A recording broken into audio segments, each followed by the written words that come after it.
Hello बच्चों, मैं अवनीश स्वागत करता हूं आपका पीएसबीआई में।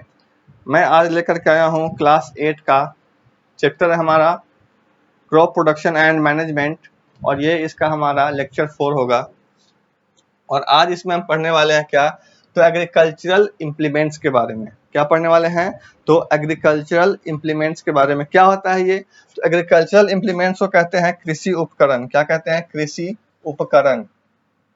उपकरण, इसका अर्थ होता है उपकरण, इसका अर्थ होता है कृषि। तो कृषि उपकरण के बारे में हम आज पढ़ने वाले हैं। ठीक है।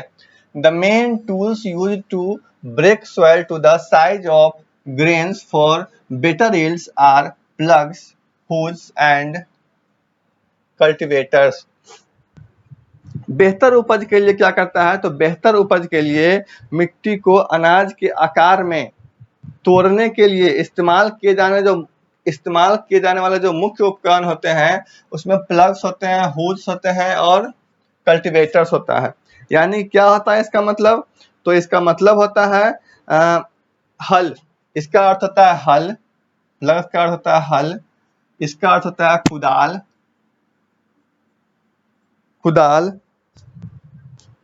और ये है कल्टीवेटर्स। क्या है? कल्टीवेटर्स। कल्टीवेटर। ठीक है।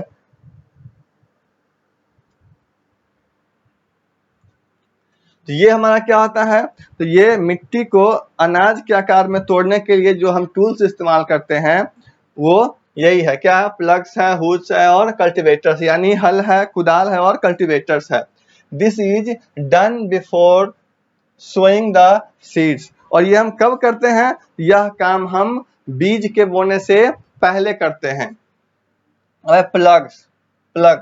It consists of a strong rectangular iron screw called plugs shear and a long log of wood called plug shaft.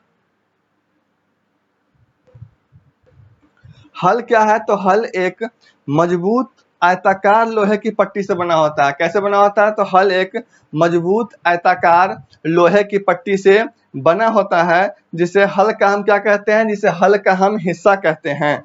और लकड़ी का एक लंबा लट्ठा जिसे हल का शाफ्ट कहा जाता है। At one end of the shaft there is handle and the other end is attached to beam which is placed on the bull's neck. और शाफ्ट का एक छोर पे क्या होता है? तो शाफ्ट के एक छोर पे हैंडल होता है और दूसरे छोर पे एक बीम से जुड़ा हुआ होता है जिसे हम क्या कहते हैं? जिसे हम बुल्स के नेक पे यानी गर्दन पे डाल देते हैं। अब यहाँ पे है हो का अर्थ क्या होता है? अभी मैंने बताया था। हो का अर्थ होता है कुदाल। क्या होता है? कुदाल। It is used for removing weeds and loosening the soil. इसका उपयोग हम क्या करते हैं? तो कुदाल का उपयोग हम कहाँ पे करते हैं? तो कुदाल का उपयोग हम करते हैं खरपतवार हटाने और मिट्टी को लूज करने में, यानी मिट्टी को ढीला करने में हम इसका इस्तेमाल करते हैं। कहाँ करते हैं? हो का यानी कुदाल का इस्तेमाल। तो इसका इस्तेमाल हम करते हैं खरपतवार हटाने में। और किस में करते हैं? तो और हम मिट्टी को लूज करने में करते हैं। ठीक है।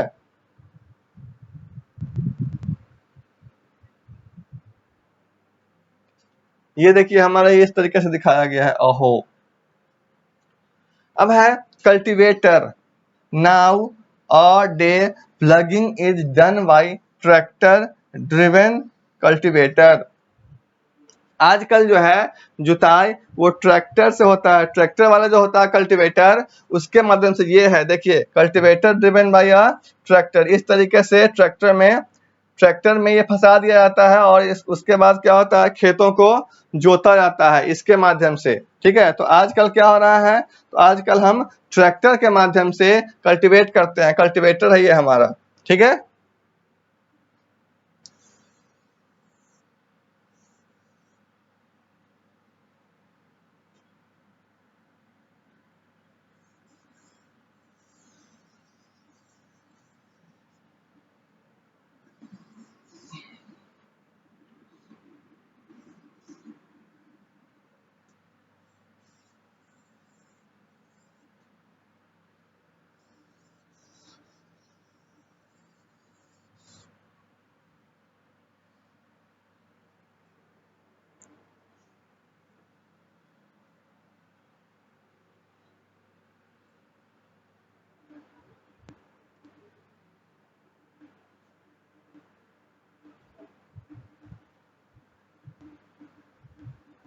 हम पढ़ेंगे सोइंग के बारे में।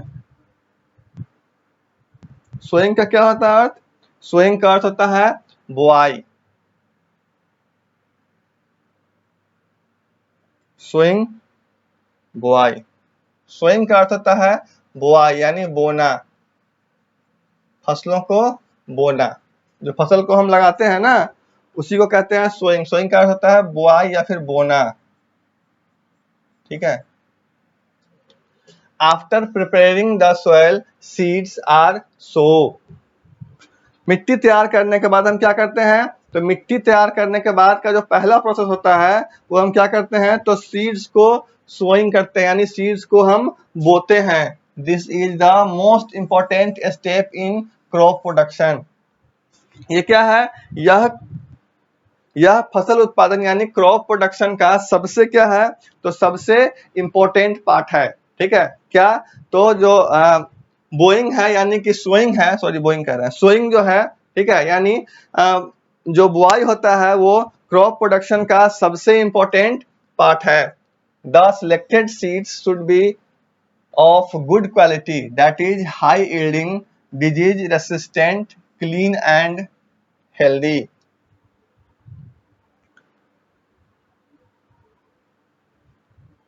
बीज जो है, बीज अच्छी गुणवत्ता वाले यानी अधिक उपज देने वाले, रोग प्रतिरोधक, स्वच्छ और स्वस्थ होने चाहिए, ठीक है। बीज कैसा होना चाहिए? तो बीज होना चाहिए अधिक उत्पादन होने वाला, उसके बाद स्वस्थ बीज होना चाहिए जिसमें कोई बीमारी वगैरह नहीं हो, कोई डिजीज नहीं हो। तो इस तरह का जब हम बीज लगाना चाहिए, इस तरह का बीज हमको लगाना चाहिए।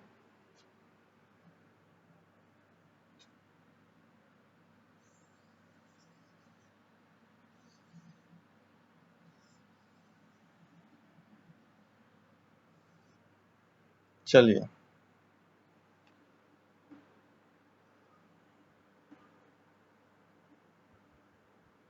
अब इसी में आगे थोड़ा है।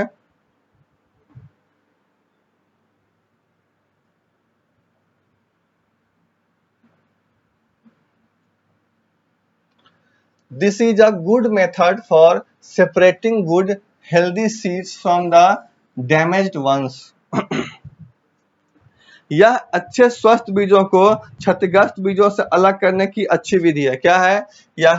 यह विधि जो एक बताया गया है कि यह स्वस्थ जो बीज है उसको, जो बीज क्षतिग्रस्त हो चुका है उससे अलग करने का एक विधि है। Seeds should be sow at a right depth, neither too deep nor too shallow. यानी बीजों को सही गहराई पर बोना चाहिए, ठीक है। क्या करना चाहिए? बीजों को सही गहराई पे बोना चाहिए, नहीं तो क्या होता है? नहीं तो बहुत गहरा और नहीं तो बहुत उथला, ठीक है। एक सही गहराई जो होता है उसी गहराई पे बीजों को लगाना चाहिए, ना तो बहुत ज्यादा उसको गहरा कर देना चाहिए और ना ही थोड़ा उसको ऊपर रखना चाहिए। If planted very deep they will not germinate. बहुत गहराई में जब हम उसको बो देते हैं तो क्या होता है कि बहुत गहराई में बो देने से वह जर्मिनेट नहीं हो पाता यानी अंकुरित नहीं हो पाता, फिर पौधा निकलेगा ही नहीं। If planted too near the surface they will be eaten away by birds. और अगर बीज सतह के पास अगर हम बोते हैं तो क्या होता है कि पक्षी उसको खा जाता है, ठीक है। इसीलिए हम क्या कहते हैं, तो ये हमारा क्या है, तो सेपरेशन मतलब सीड्स को, जो डैमेज सीड्स है और अच्छे सीड्स को हम कैसे अलग करेंगे, इसका कुछ विधि दिया गया था। पहला था उसमें कि हम एक उचित जो उसका गहराई है उसी पे हम उसको बोएंगे, ना ही ज्यादा उसको ऊपर रखेंगे और ना ही ज्यादा उसको नीचे रखेंगे। ज्यादा ऊपर रखने से क्या होता है, तो उसको चिड़िया खा सकता है उस बीज को, और ज्यादा नीचे रखने से क्या होगा, तो ज्यादा नीचे रखने से वो जर्मिनेट नहीं हो पाएगा यानी अंकुरित नहीं हो पाएगा। उसके बाद क्या होगा, पौधा हमारा निकल नहीं पाएगा।